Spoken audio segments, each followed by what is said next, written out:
अगला टॉपिक है हमारा share capital of a company. अब शेयर कैपिटल क्या होता है? तो share capital means the amount that a company receives towards share capital from issue of shares, both equity shares and preference shares. अब देखिए, कंपनी को जब भी फंड की रिक्वायरमेंट होती है तो वो अपने शेयर्स को इशू करती है पब्लिक में। अब कंपनी जो भी शेयर्स पब्लिक में इशू करके फंड रेज करती है उसे शेयर कैपिटल बोला जाता है। वो उसका क्या होता है? शेयर कैपिटल होता है। ठीक है, अब वो चाहे इक्विटी शेयर हो या प्रीफरेंस शेयर हो, ये शेयर्स के टाइप्स हैं, उसको हम अभी आगे डिस्कस करेंगे। आगे दिया है capital of a company is divided into units of smaller denominations and each such unit is called a share. अब कंपनी के जो कैपिटल होती है उसको एक स्मॉलर डिनोमिनेशन में डिवाइड कर दिया जाता है और उसके कई सारे यूनिट्स बनाए जाते हैं और उन्हीं यूनिट्स को बोलते हैं हम शेयर।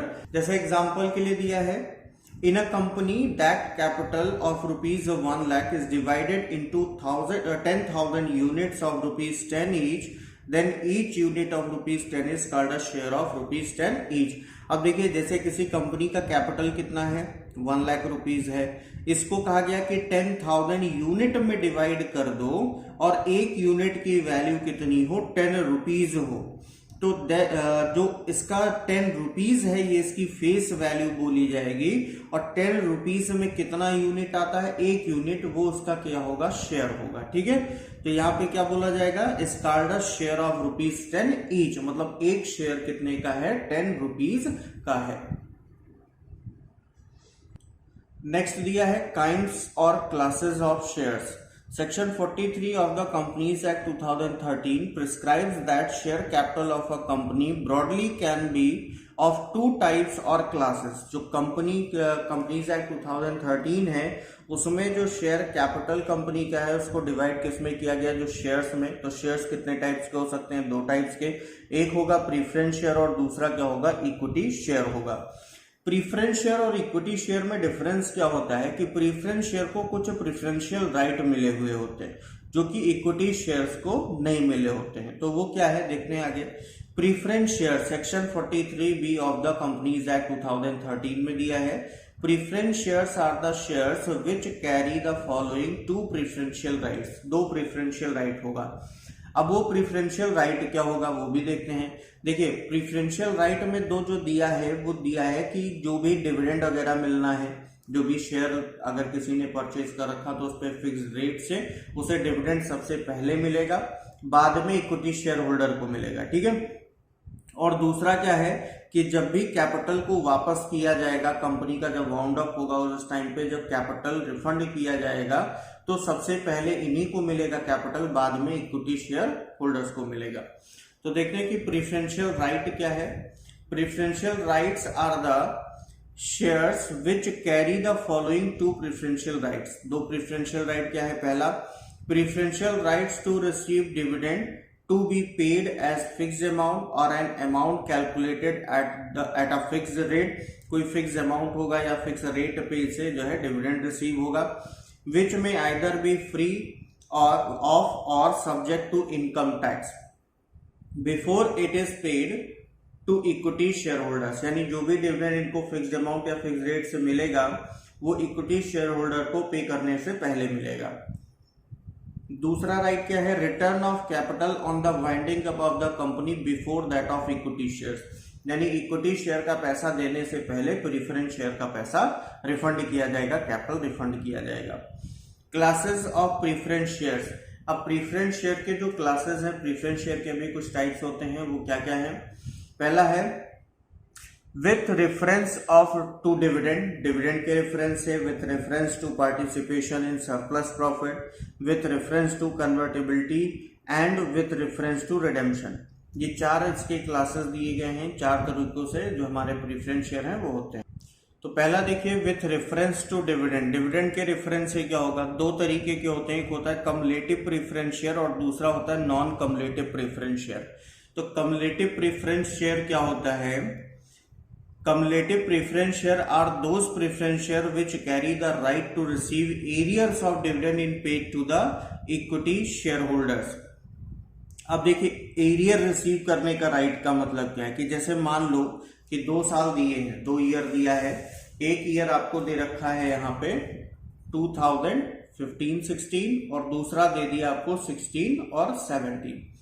अब 15-16 में मान लो कि डिविडेंड कितना मिलना था, डिविडेंड मिलना था 10,000 रुपीज, लेकिन प्रॉफिट नहीं होने की वजह से यहाँ पे डिविडेंड फिक्स रेट से जो भी था फिक्स अमाउंट नहीं दे मिला। तो नेक्स्ट ईयर में जब भी डिविडेंड का डिस्ट्रीब्यूशन होगा तो इक्विटी शेयर होल्डर को देने से पहले इनका ये बकाया जो पैसा है वही इनका क्या हो जाएगा, एरियर्स हो जाएगा, इसी का पेमेंट इनको रिसीव करने का राइट होगा। ठीक है, ये कम्युलेटिव प्रेफरेंस शेयर। और नॉन कम्युलेटिव प्रेफरेंस शेयर पे ऐसा कोई भी राइट नहीं होता है कि जो एरियर रह गया है वो एरियर इनको बाद में मिले। तो नॉन कम्युलेटिव प्रेफरेंस शेयर क्या दिया है, non cumulative preference share are those preference share which do not carry the right to receive arrears of dividend.